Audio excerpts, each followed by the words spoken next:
সবাই যদি এরকম অসভ্যপনা, বেহায়াপনা, অস্থির হয়ে আর তোমরা মজা পাও, সবাই যদি যার যার জায়গায় খুশি হও যে মা সবাই মিলে দেখতেছ একে অপরের চেহারা, নামাজ নাই, সেজদা নাই, আল্লাহ নাই, খোদা নাই, পর্দা নাই, কুশিদা নাই, তো প্রিয় ভাই আগামী পৃথিবীতে তোমরা চলবা কেমনে? তোমরা বাঁচবা কেমনে? কেমনে বললে বুঝবে? কি ভাষায় বললে বুঝবে? কি ভাষায়?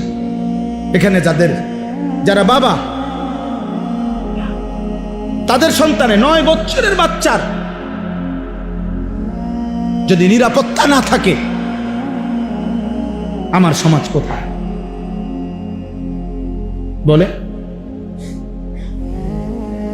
9 বছরের বাচ্চার যদি নিরাপত্তা না থাকে, তাকে যদি এত বড় জুলুমের শিকার হইতে হয়, আমার সমাজ কোথায় নেমে গেছে?